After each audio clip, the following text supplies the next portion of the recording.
Hello everyone, welcome back to the channel. This is Shan. Second day of uploading. I just started uploading on YouTube yesterday. Yesterday was my first video. It just covers a bit of a background about me, who I am, what do I do, why I am recording myself, and just posting videos on YouTube. So if you guys want a bit of a background, I would highly recommend check out my first video as well.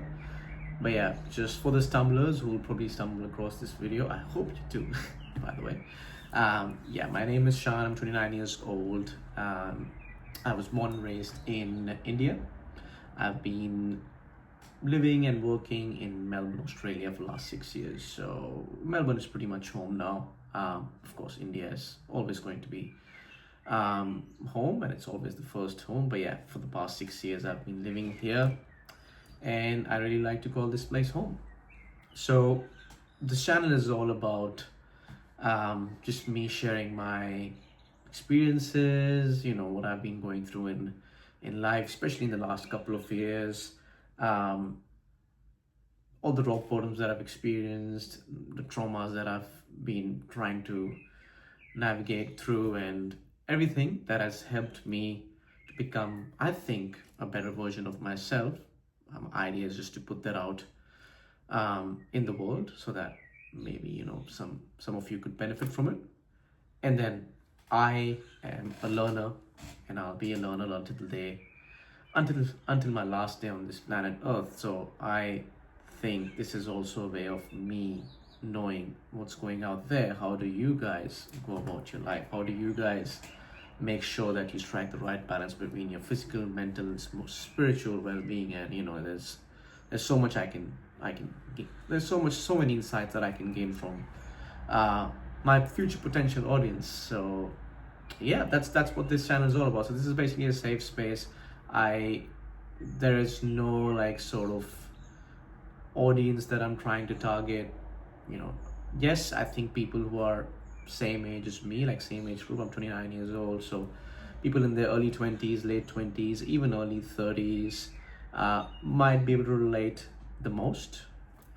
It's just because different age groups have different problems, different challenges, and the people around my age would have the same challenges as me. So yeah, I mean, technically I think those people will be able to relate with me the most, but then I welcome people of all age groups. Don't mind if you are older, don't mind if you're younger. I think everyone has something to offer, and we can all learn from each other. So let's get started. I will be talking about my life, random things as well at times, and I'm still second day of uploading, so I'm not 100% sure what's the right thing to upload and what's the right thing to talk about. So I guess I'll just talk about the things that has been the foundation in my life, that of course that kind of defines me. So I'll start by that, and this video is mostly about life of an Indian or an immigrant living in Australia for the last 6 years. So experiences, challenges, any roadblocks, highs and lows that I've encountered throughout these last 6 years, and if it's worth it, settling down overseas. Of course, I can't tell about each country. I can mostly tell you about Australia since I've been living here. So I think a lot of people who are trying to relocate, especially people from India who are trying to relocate overseas, or specifically Australia, also people who are just weighing the pros and cons of settling abroad or studying abroad. I think if you guys would definitely get some useful insights from this video. So since I have an Indian background, I might start talking in Hindi in between as well. So having that said, this video is for both audiences. Australian people can watch it as well, of course, but yeah, I think Indian people would benefit more since we have more to relate with. All right. So without any further delay, let's get to the point. I don't want to bore you guys anymore. You already know about me. So I've been living here for last 6 years. I was born and raised in India, uh, around a town in New Delhi. So it's also around the it's within the Delhi NCR region. So people who are from that area would know the towns that are around Delhi, Gurgaon, Noida, Faridabad, all these towns. So um, I was 23 years old when I moved here. Um, Before moving to Australia, how life used to look like. So, I mean, I was doing this pretty much the standard same thing that um, every person of my age would do at that time. Finished high school. A very average student, by the way. I didn't have the best grades. I was very average. I still remember that I didn't got the best marks in my 12th boards. Um, and I gave my 12th boards at the time where having 90% or 95% was the new norm, and I was still like the 75 percenter. So I felt really like, I felt really that I was lagging behind, and I felt that I really didn't have a lot of choices in terms of getting to a good university, especially the rat race that is going on with the Delhi colleges for Delhi University. So people who gone through that phase can definitely relate. So yeah, I didn't have a lot of choices. I went to a private university called Amity. A lot of you would know about that as well. Um, did my graduation. Again, I don't think I had any sense of direction at that time. I was very confused. I had no vision.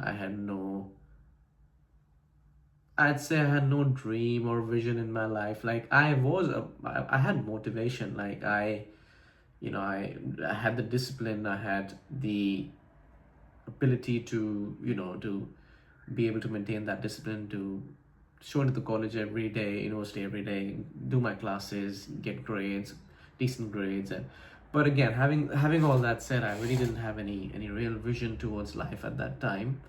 um I'm not saying that I have like that I have everything sorted out right now, but back then it was much worse. So yeah, finished my graduation. Again, I had no idea what to do. I was youngest in the family, so just pretty much following the footsteps of the elder siblings. I saw them, they completed college, they started working, they got jobs and stuff like that. So I was just following their path, you know, not having any sort of opinion, just doing what everyone does. Pretty typical of how usually, it's also called like people can realize it's also called bhed child. Like, it's like you just keep walking in the herd. You just follow what people are doing. You can't be bothered to have your own choices or opinions. So yeah, I did the same. Went to college, completed college, very average grades again. Now I think that the reason why I actually got average grades because I never had like that drive to get good grades at the first place. I always like, whatever. Just want to get through it and go to the next stage. So yeah, I got a job. Again, it was the first job interview I gave. Selected me, and I was like, okay, well, if it's, I think it only works like that. So I started working there. I was severely underpaid, that too in a country like India.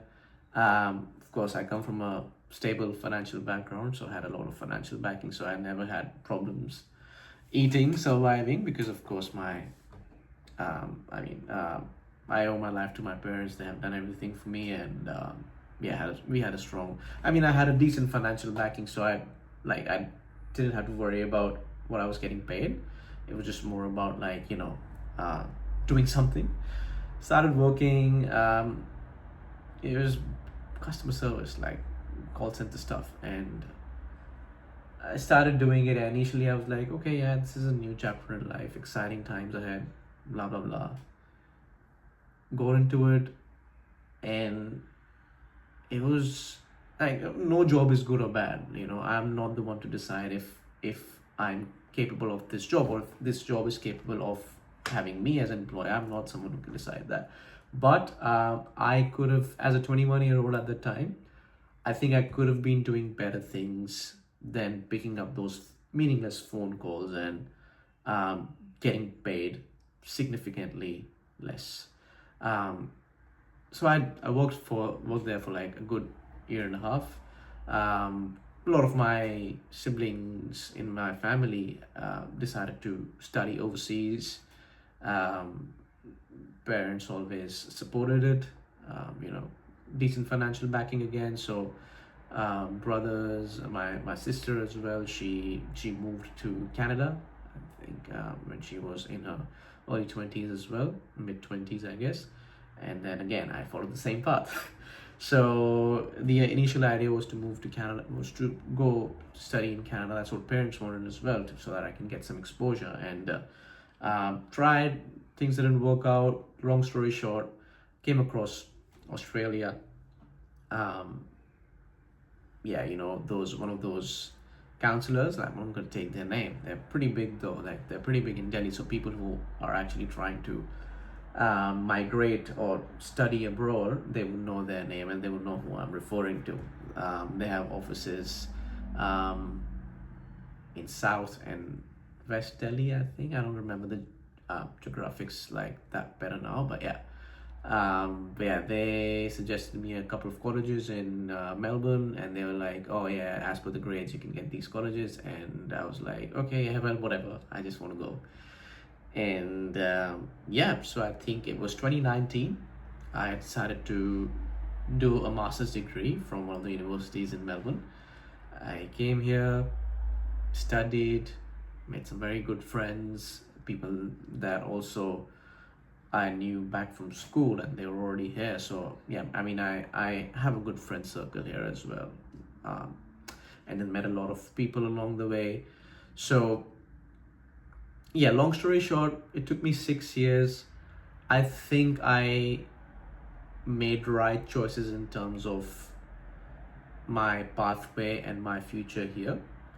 You know, like for a major thing for an immigrant, especially from South Asian countries like India, Sri Lanka, Bangladesh, Pakistan, if they want to get a permanent residency or a citizenship in a first world country like Australia, Canada, the countries who are offering these programs or pathways, basically, it's could be pretty hard. Like I know people have been waiting for decades, and you know, they still have no clarity over it. So I think within my fifth year, I had permanent residency here in Australia. So I'd say that was a big win for me, even though I never planned.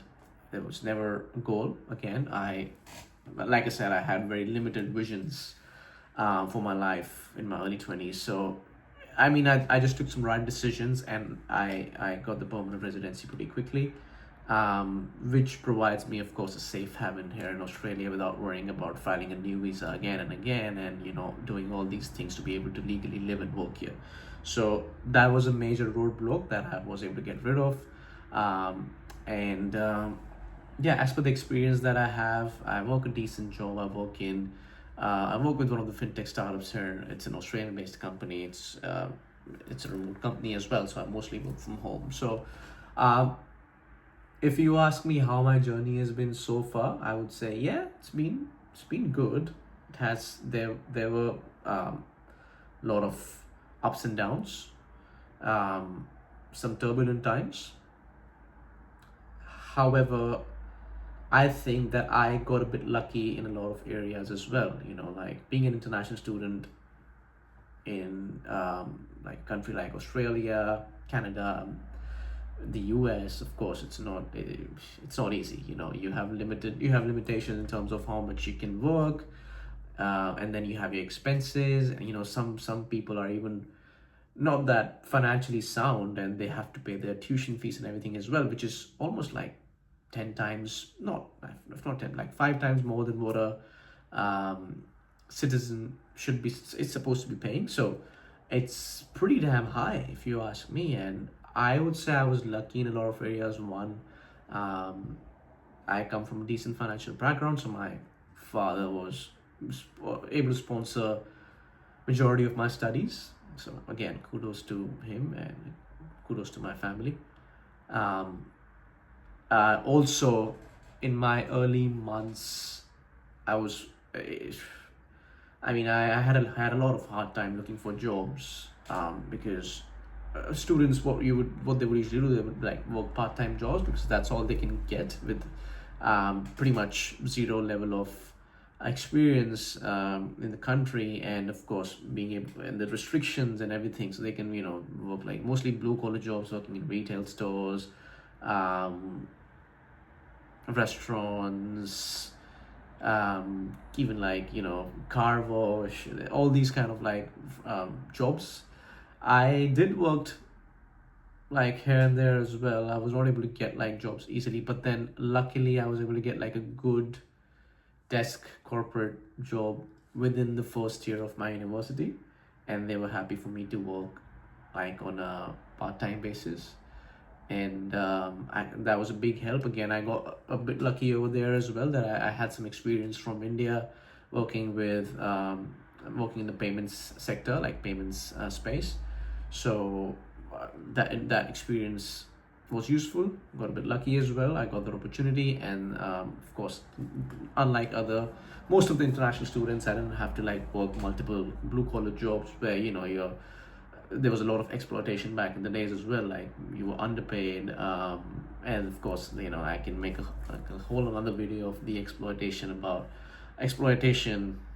here, from some people, towards the international students. So that's a whole topic for other discussion. So yeah, I was a bit lucky. I got that job, and since then I basically completed university, landed another similar job, and then yeah, there were some times where I had to take some tough calls, and I think I made the right decision at the right time. And it led to me being a permanent resident. Of course, like people who are really interested to know that how I got here, what decisions I made, why I made them,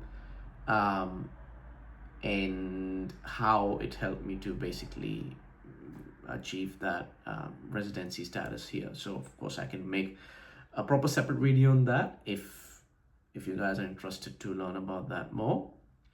But yeah, how's life in Australia? So that was basically me describing my journey. I could have gone on a tangent, so apologize. I'm still in the second year of uploading. So yeah, how is life in Australia as an immigrant or as an Indian? It's very subjective. Like I'd say life has been good. There has been days where I felt that I probably might want to go back and just go back to the old life again. Initially, I think of course everyone has those homesick moments where you're missing family and where you're missing home, friends, and everything. But if you ask about like the quality of life and everything, and your experiences as an immigrant, I'd say I've had good experience overall. Like in terms of acceptance, yes, people in the workplaces that I've worked at, a majority of the people have been really accepting of me as an immigrant. Made like met a lot of nice people along the way, made a lot of good friends. And yes, you meet some characters on the way as well.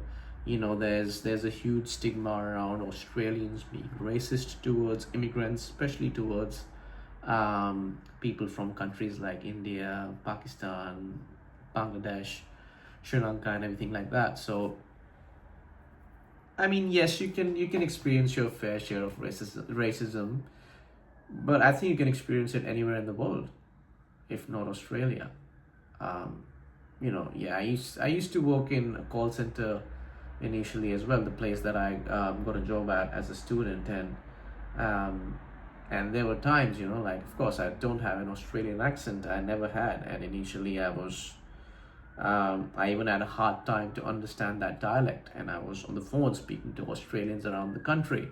And people who know a little bit about Australia, they know that like different areas and different regions have different dialects. So people living in the outback, you can also refer them as bogans, uncultured.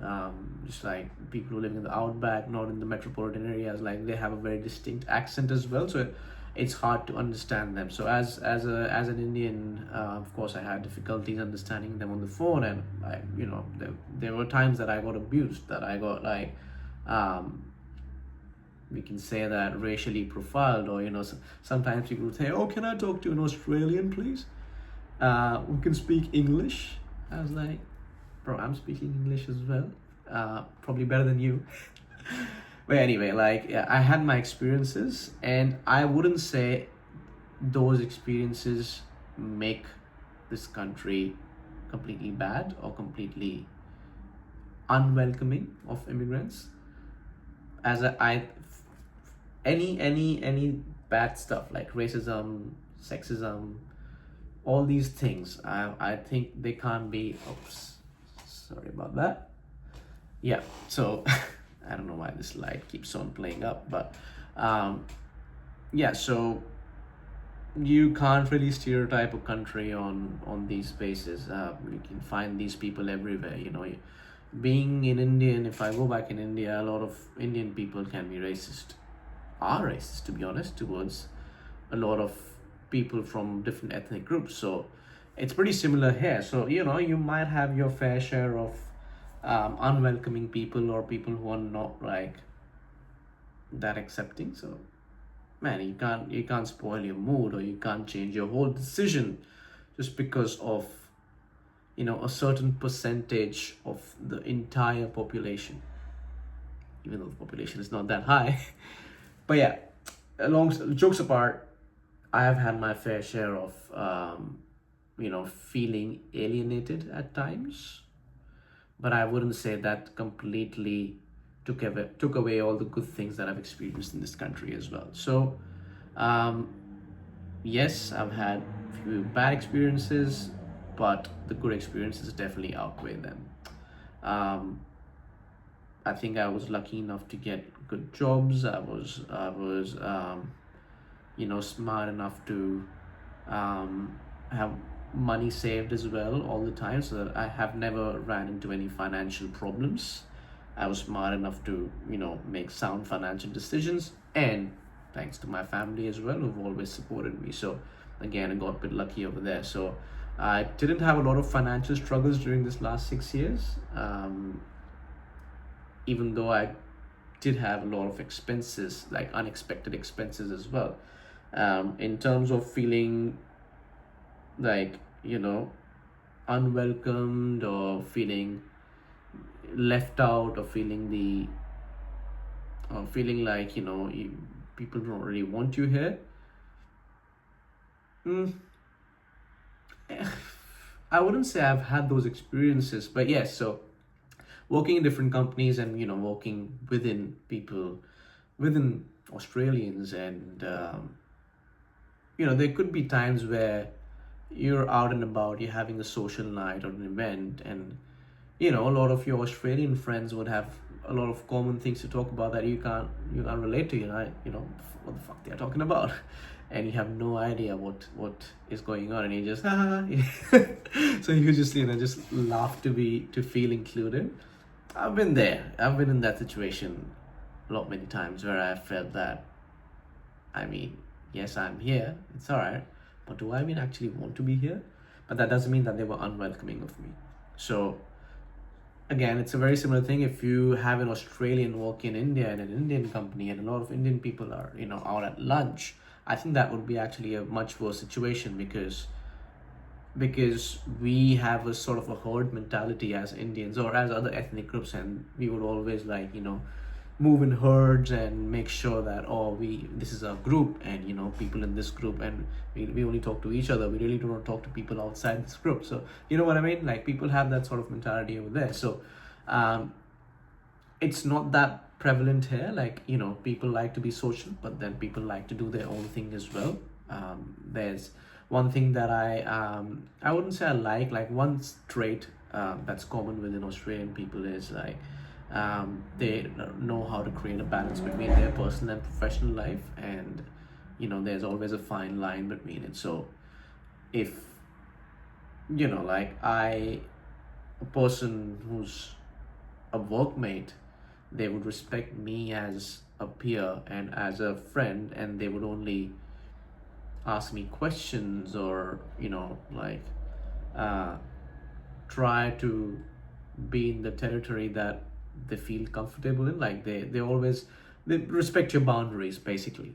So yeah, and they expect the same from you as well, that you respect their boundaries. So I think that's one thing that I always have felt and preached in my life as well, that hey, there's a line.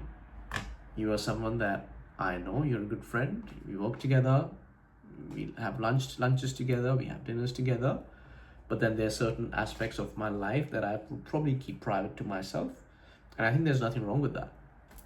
So yeah, that's that. So yeah, again, I drifted away from the topic, guys, I'm so sorry.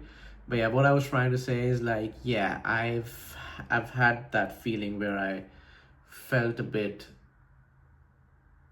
I wouldn't say left out. I just felt that I wasn't in place in these kind of situations. So it has happened with me, and to be honest, I've had my fair share of me trying to be socially included in those groups or in those scenarios as well. So I used to like rely on alcohol, drugs, so that I can just feel included.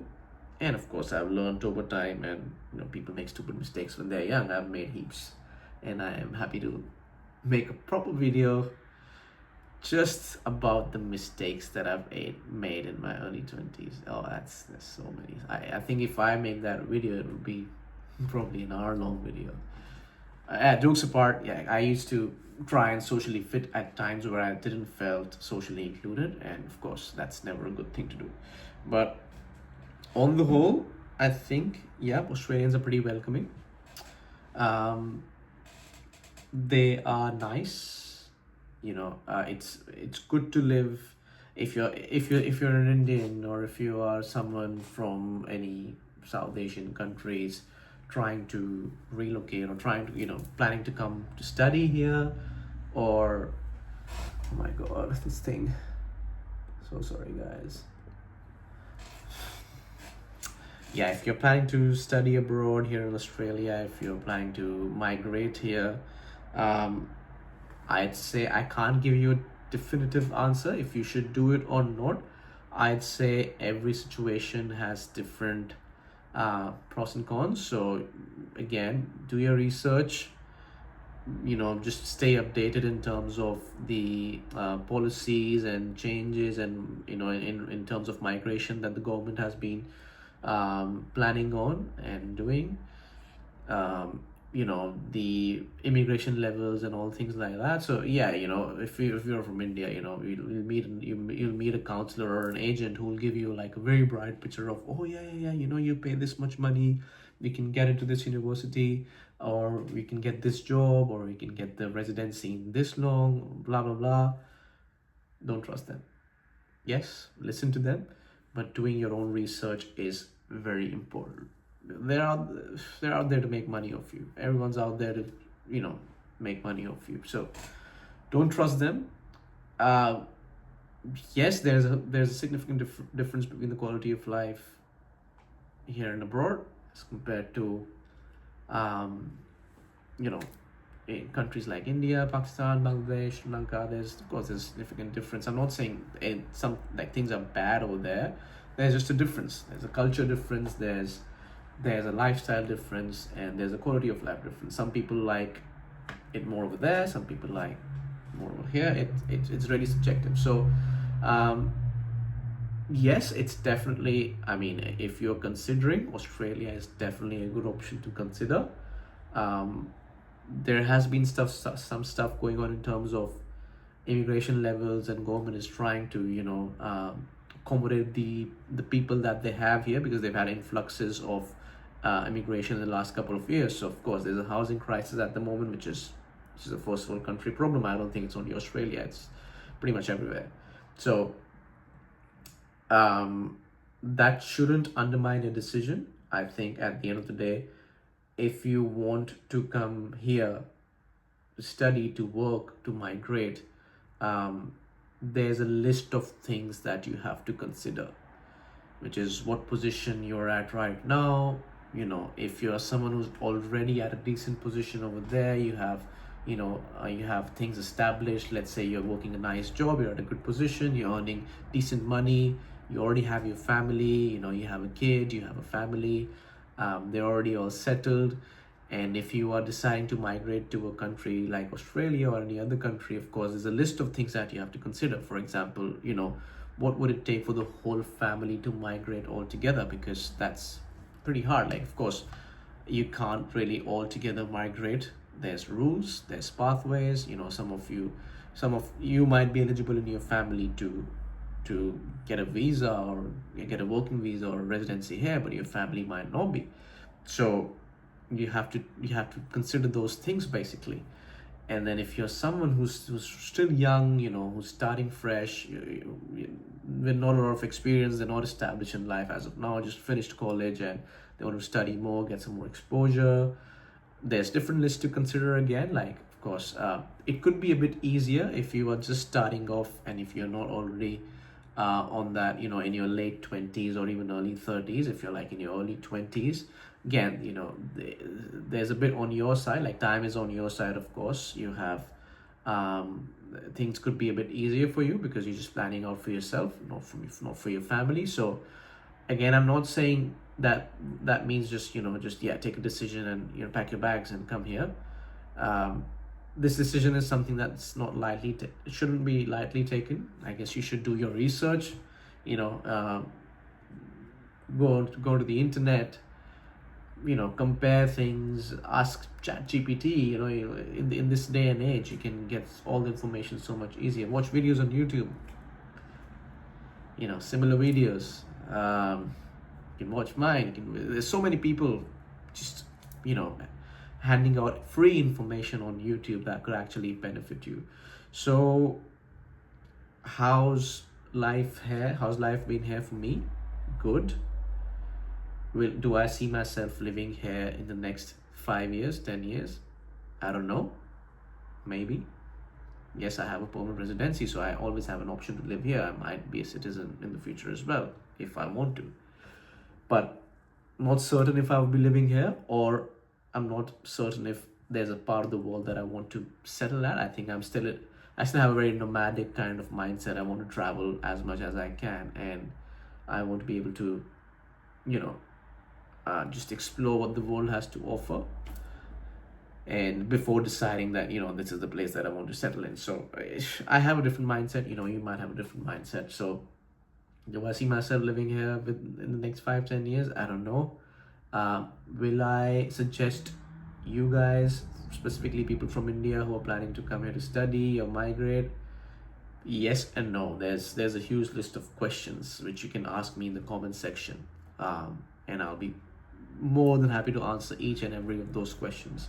And then of course I'll be able to answer your questions. I'll be able to guide you. I'll be able to guide you to answer your own questions so that you can actually take that decision for yourself. Because at the end of the day, it's all about self-reflection. It's all about you making sure that you make the right choice so that you don't blame anyone else in the future if things go south. So yeah, I'll be happy to answer your questions to see if migrating to Australia could be a good option for you. And the last thing that I wanted to talk about in this video was, again, that kind of resonates with my channel as well, how it's been in terms of managing my physical, mental, emotional well-being, how hard it's been as an Indian or as an immigrant in a country like Australia. And has it ever, this is just sorry. And has it ever just like really demotivated me, or have I ever lost it while living here as an Indian? um yeah, so like I said, every area, every pathway has struggles. As an international student, I had struggles as well. Initially used to miss family, there's a culture shock. There is a lot of confusion, there is a lot of fitting in that you're trying to do. So it's been a roller coaster for me. If I would say that it's been all sweet and easy for me, like I'll be lying, of course. I was again a bit fortunate to have some good friends, people that I knew back from my hometown. So again, we had a good circle. I still have those friends, of course, and we used to live together as well at one point. Um, so that helped a lot in terms of having uh, a support system, because family is overseas. You need people around you, because human beings are social animals. Like, you need people around you that you can talk to, you can relate to, you can live life with. um yes, so there has been times where I have felt lost, where I have felt um I had no sense of direction at times, loss of motivation. I was here when the pandemic hit as well, so that was a tricky time as well. Staying away from family in those uncertain times where you don't know what's happening. You're in lockdown, and people who know a bit about Australia, like the state that I live in, Victoria, was in lockdown for almost 2 years. So it was intense. That those days were really intense. So I've had my fair share of ups and downs, turbulent times. But I think in terms of um, mental health, emotional well-being, physical health, I'm someone who's always been like, people who watched my first video from yesterday, they know that I'm too much into fitness. I prioritize health a lot, fitness a lot. So I've always been taking care of that area of my life. I think that has always helped me to be able to have that solid base or foundation for tricky situations in life. I'm not saying that going to the gym or being fit solves all of your problems in life, but it does give you a definitive edge. Definitive definitive I don't even know if I'm pronouncing it correctly. It does give you an edge, as compared to the people who really do not take care of their physical health, and who don't really watch what they're eating or what they're putting in their mouth. Oh my god, this thing. I'm so sorry. So yeah, it definitely does give you an edge, and I think I always had an edge because I never neglected my fitness. I never neglected, you know, moving, being fit, movement, and basically prioritizing my health. Going to the gym, playing something. I've always done that.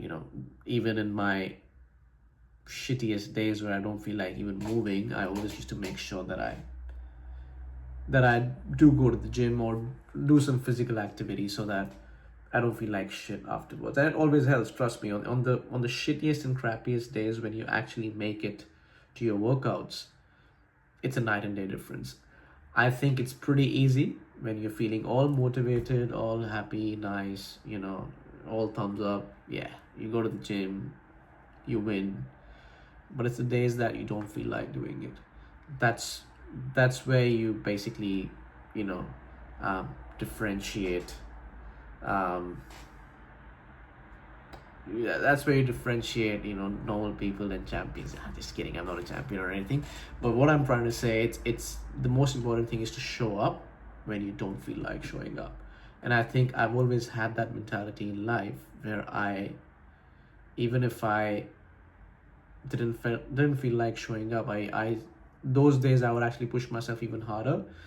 And then it's a compounding effect. So all those days of showing up, fighting these small battles, have definitely helped me to stay sane in turbulent situations where I was feeling lost, where I had no sense of direction. Example, pandemic. Example, I failed a subject in university.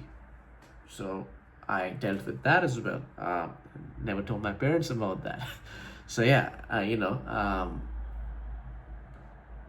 got into some trouble with friends. Um, yeah, so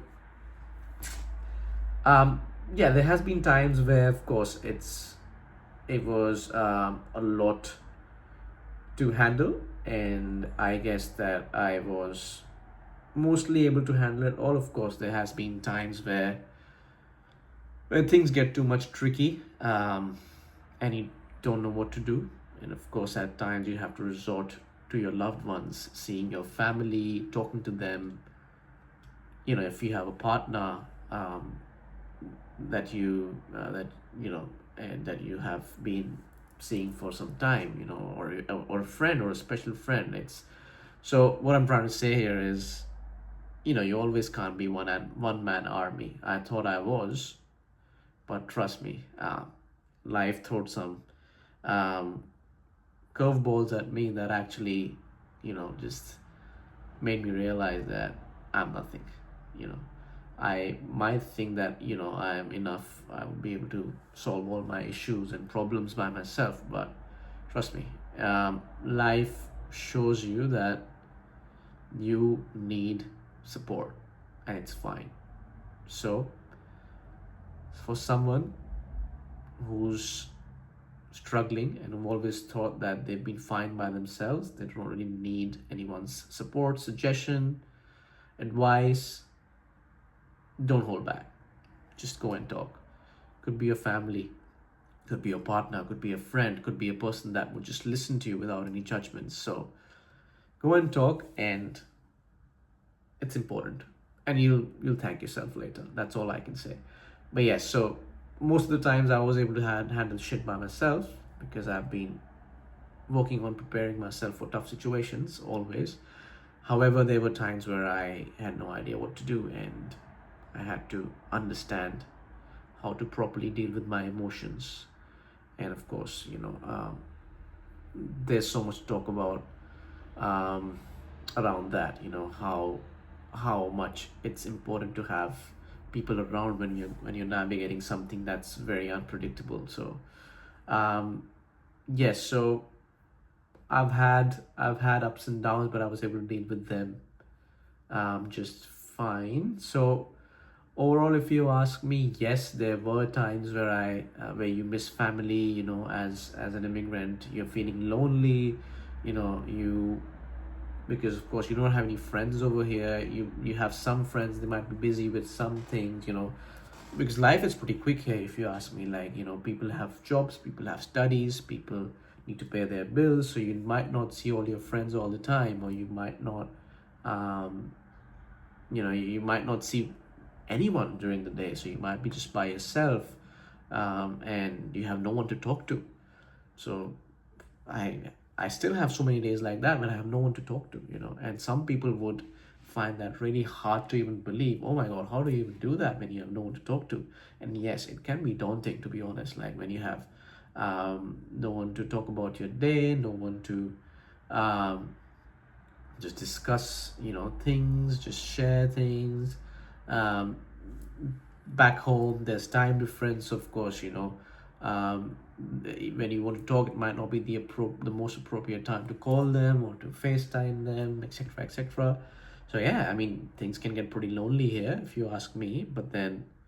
Um, but then, isn't that life? It gets lonely at times, especially when you are adulting, especially when you are um, moving into this mature age, in your early 20s. It does get lonely for everyone. I think even people who are living with their families, like, things get lonely for them as well. Loneliness is just not, it just doesn't really mean that there's no people around you. It could be just things that are going inside you, like inside your brain, inside your body. Like, it you could be surrounded by tens and hundreds of people, but you still can feel lonely. So we can't just relate loneliness to being around people. It's a thing. Like, it doesn't really matter if you have people around you. Like, you can have so many friends. Like, I know so many people who've been like like a social butterfly. Like, everyone knows them, they know everyone, and they have told me that, oh, there have been times in their life where they felt lonely as hell. So yeah, I guess being here, you'll have your moments where you'll feel lonely, where you'll feel sad, you'll feel, oh, I have no one to talk to. um you know if I should call my family or not. What should you do in that case? Grow the fuck up. Nah, just kidding. Jokes apart, it really depends, man. Like, yes, when you feel like you can't handle your emotions, it's getting too much for you. Like, it could be different for each individual. Like, some people need that quality time with their loved ones. They need to have that bonding time, that time with the family where they're at the table eating dinner together. They need their time. They need that moment in their days where, and when they are lacking that thing, it could affect them a lot, like, deeply. Whereas on the other hand, some people can be fine just by talking to loved ones for just like a couple of minutes a day, or even like a couple of days during the week. So it depends, I guess. If it's getting too much for you, I think the first thing is to always make sure that you are trying to reach out to family, loved ones, friends. And if you think it's just getting out of hands and nobody could help you, then please, please, please reach out to a professional. Because in this day and age, as I already mentioned in my previous video as well, depression, anxiety, and mental illnesses are way common than what we think. And it's still a very big stigma back home, for sure. Here, yes, people do acknowledge it, but there is still a huge chunk of a population that fail to take action. So if it's to that point, guys, please reach out to someone. It's never too late. Nobody's gonna judge you. Yes, it's always good to rely on your support system first, your family, loved ones, partners, etc., etc. But if you have no one, there's no shame in going to a professional, which would be a therapist, psychologist, psychiatrist. International students studying here, your university would always have a network of counselors that you can reach out to in these situations where you feel lonely, you feel depressed, you don't know what to do. And they can connect you, they can provide you the resources and services that as an international student you have for all the rights to get that. So do that. And even if for people here, specifically for Indians here in Australia, there is a network, there is help available online. You have your workplaces, just government. It's giving you the support, the immediate support that you might need. I'm not saying it would solve your problems, or it would just solve your problem for good. However, you'll get someone to talk to at that specific time. You don't know what to do. So situations like this, please reach out to someone, be your loved ones, be a professional. But yeah, I think that's my take on mental health here as an immigrant. Yes, it can get tough, it can get hard. Some people have different coping mechanisms as compared to others. But having all that said, life can be lonely at times. Doesn't matter if you're here or back home or anywhere in the world. So all that comes down to is, yes, take care of your health, strike the right balance between your physical health, mental health, and emotional well-being. And when it comes down to asking for help, please don't shy away. Ask for help. So that's my take in terms of an international living their life in a different country. For me, it's Australia. I guess a lot of people who are in the same boat as I am could relate to. It's not a simple answer to give, for someone who's trying to come here to to have a new life here, or someone who's planning to do some studies here, or just come here to explore. It's a great country, a lot of opportunities, um, welcoming for sure, beautiful. There's so much to explore in Australia. I haven't explored all the country by myself, living here 6 years. So there's so much of beauty, so much of nature that you can actually explore. But if you ask me, it's the right option for you. It's very subjective. I would have to um, understand a bit of your situation to be able to answer that question. But yes, it is one of the best options in the world right now. So if you're planning to move, study, migrate abroad, definitely consider Australia as one of the options. It's not going to be an easy road.